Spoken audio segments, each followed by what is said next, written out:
आज हम PSC part 3 के थर्ड पेपर ऑप्टिमाइजेशन टेक्निक के एलपीपी का जो पार्ट हम कर रहे हैं उसमें सीरीज ऑफ लेक्चर्स हो गए, काफी सारे हो गए हैं। उसमें आज हम inverse of A matrix bye simplex method, means matrix की इनवर्स मैट्रिक्स हम कैसे निकालते हैं सिंप्लेक्स मेथड के यूज करते हुए। उसके पहले एक पॉइंट और मैं बताऊंगी कि सिंप्लेक्स मेथड को हम system of simultaneous linear equations को सॉल्व करने में भी यूज में लेते हैं। जैसे कि मान लो इस क्वेश्चन में ये कि अगर ये हमारी 2 इक्वेशंस हैं या 3 इक्वेशंस हैं तो उनको हम इक्वेशंस को कैसे सॉल्व करेंगे by the method of simplex method, simplex technique से हम कैसे सॉल्व करेंगे। उसमें हमें ऑब्जेक्टिव फंक्शन नहीं दिया होता है। अभी तक हमने जो भी मेथड किए हैं, जितने भी एग्जाम्पल्स किए हैं, उन सब में हमारे पास ऑब्जेक्टिव फंक्शन होता था जिसको कि हम मैक्सिमाइज करते थे। मैक्सिमाइज मीन्स प्रॉफिट को हम मैक्सिमाइज करते थे। इवन हमारी मिनिमम की भी प्रॉब्लम होती थी तो भी हम उसको मैक्सिमाइजेशन में -1 से पूरी उसको मल्टीप्लाई करके उसको मैक्सिमाइजेशन की प्रॉब्लम हमें कन्वर्ट करते थे। तो सिंप्लेक्स मेथड का जो यूज है वो मोस्टली हमने मैक्सिमाइजेशन के लिए ही कर रखा है। तो अगर हमें इस मेथड से सिस्टम ऑफ साइमल्टेनियस इक्वेशंस को सॉल्व करना है, लेकिन उसमें हमारे पास ऑब्जेक्टिव फंक्शन नहीं दिया होता है, तो हम उसमें क्या करते हैं, एक डमी ऑब्जेक्टिव फंक्शन ले लेते हैं। डमी इन द सेंस कि जो वेरिएबल्स हमारे हैं, गिवन वेरिएबल्स हैं x1, x2, x3, x4, x5 और s1, s2, s3 स्लैक के सरप्लस वेरिएबल्स हैं। इसमें मैं स्लैक तो नहीं कहूंगी, सरप्लस वेरिएबल जो है, क्योंकि सरप्लस होते हैं तभी हम आर्टिफिशियल वेरिएबल यूज में लेते हैं।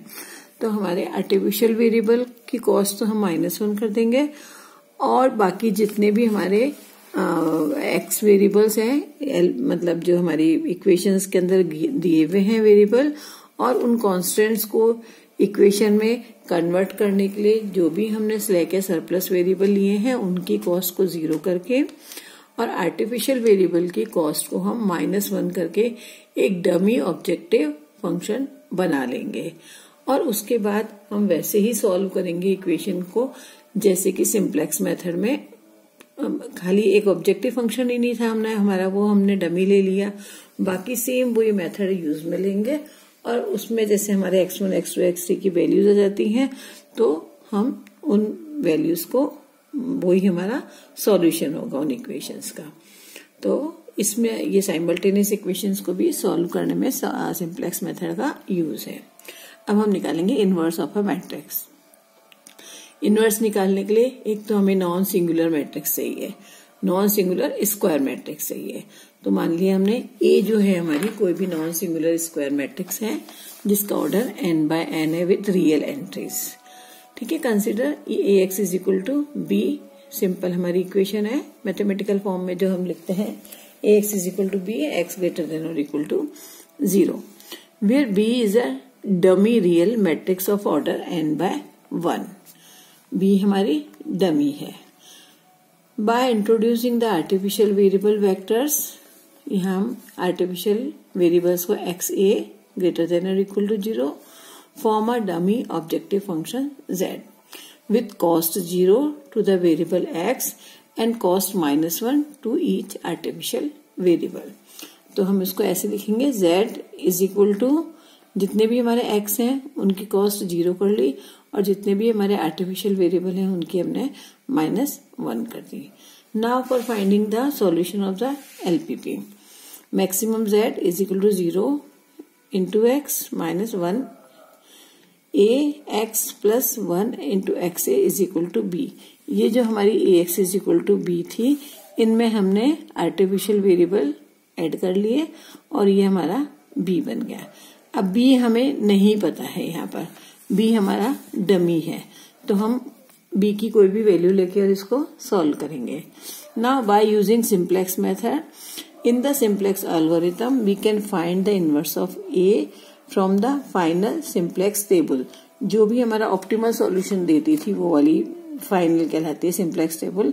तो उसमें हम इनवर्स कैसे निकालेंगे कि अगर when the column of A means ये वाले AX प्लस IE सरप्लस, जो हमारी सरप्लस नहीं, आर्टिफिशियल वेरिएबल की जो मैट्रिक्स होती है वो हमारी आइडेंटिटी मैट्रिक्स होती है।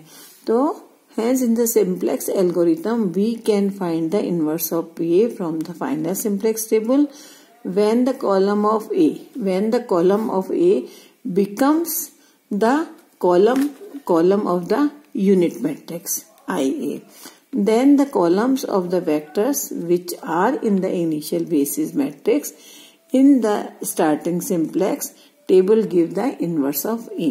ये भी हम एक एग्जाम्पल लेके और क्लियर हो जाएगा कि जब हम ये मैट्रिक्स लिखेंगे, जब भी हम कोफिशिएंट मैट्रिक्स लिखते हैं तो artificial variable identity matrix form करती है और फिर सिंप्लेक्स इटरेशन से हम जो भी हमारे फाइनल स्टेप में मीन्स ऑप्टिमल स्टेज के ऊपर हमारे जो वेरिएबल रह जाते हैं उन वेरिएबल से हमारी आइडेंटिटी मैट्रिक्स बन जाती है।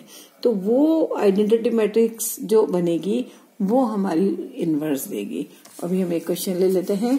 मान लो find the inverse of this given matrix 4 3 3 2 non singular square matrix है। मान लो A इनके वेरिएबल x1 x2 और b1 b2। यहाँ खाली हमें मैट्रिक्स दे रखी है, इसका हमको इनवर्स निकालना है। हम b1 b2 की कोई भी वैल्यू ले लेते हैं। In order to find dummy matrix b1 b2 हमने x1 को 1 और x2 को 1 मान लिया। जब x1 यहाँ 1 आ गया, x2 यहाँ 1 आ गया तो 4 इंटू 1 प्लस 3 इंटू 1 7 b1 की वैल्यू आ गई। फिर 3 इंटू 1 प्लस 2 इंटू 1 5 b2 की वैल्यू आ गई। और मैक्सिमम z क्या हो गया 0 into x1 plus 0 into x2 minus a1 minus a2। और कोफिशिएंट मैट्रिक्स हमारी ax is equal to b क्या हो गई 4x1 plus 3x2 plus a1 plus 0 into a2 और इसी तरह सेकेंड। तो अब हम यहाँ देखेंगे, देखो 4 3 3 2 1 आ रहा है और ये 1 0 0 1 आ रहा है।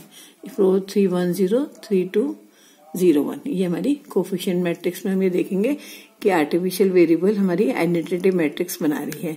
तो ये जो अभी हमने लिखा था यहाँ पर ax इज इक्वल यहाँ पर ax प्लस 1 इंटू एक्स 1 ये हमारी आइडेंटिटी मैट्रिक्स हो गई। तो a हमारी कौन सी हो गई ये वाली ax प्लस 1 मीन्स ये आइडेंटिटी मैट्रिक्स और xa ये हमारे आर्टिफिशियल वेरिएबल्स हो गए। तो ये हमने पूरी टेबल लिख ली। यहाँ पर आर्टिफिशियल वेरिएबल a1 a2 है जिनकी कॉस्ट -1 है और x भी जो है हमारा b 7 और 5 वो यहाँ से आ गया। हमने मान लिया x1 equal to 0 x2 equal to 0। तो यहाँ से a1 की वैल्यू 7 आ गई, यहाँ से a2 की वैल्यू 5 आ गई। तो ये हमारी सिंप्लेक्स टेबल बन गई। अब हमने वही रिपीट किया, ZJ माइनस CJ निकाला, डिफरेंस उनका जो आया वो हमारा क्या आएगा यहाँ पर -4 -3 मीन्स -7 -3 -2 -5 -1 माइनस ऑफ 1 0 यहाँ से -1 माइनस ऑफ 1 ये 0 आ गया। तो मोस्ट नेगेटिव लेते हैं हम, कुछ बुक्स में यहाँ पर पॉजिटिव लेते हैं। तो उससे कंफ्यूज नहीं होना है हमें कि अगर वो पॉजिटिव लेते हैं यहाँ पर तो वो जो डिफरेंस निकालते हैं, जैसे हम यहाँ निकाल रहे हैं ZJ माइनस CJ और ZJ क्या होता है हमारा CB XB। तो हम यहाँ ZJ माइनस CJ निकालते हैं और वो CJ माइनस ZJ निकालते हैं। तो उससे कोई भी इस पे फर्क नहीं आएगा, वो डिफरेंस उनका होता है CJ माइनस ZJ, अपन निकाल रहे हैं ZJ माइनस CJ। तो हम मोस्ट नेगेटिव लेते हैं और वो हाईएस्ट लेते हैं, तो उससे कोई भी फर्क पड़ने वाला नहीं है। यहाँ -7 आ गया मीन्स ये हमारा x1 जो है एंटरिंग वेक्टर हो गया। अब ये एंटरिंग वेक्टर हो गया तो किसी न किसी को आउटगोइंग होना पड़ेगा। तो आउटगोइंग के लिए हम क्या करेंगे, मिनिमम रेशियो निकालेंगे 7/4 5/3। तो 5/3 इज मिनिमम मीन्स A2 जो है आउटगोइंग वेक्टर हो गया। हमारी नई टेबल यहाँ बन गई। उसके बाद फिर नेगेटिव आ गया, फिर हमारी नई टेबल बन गई।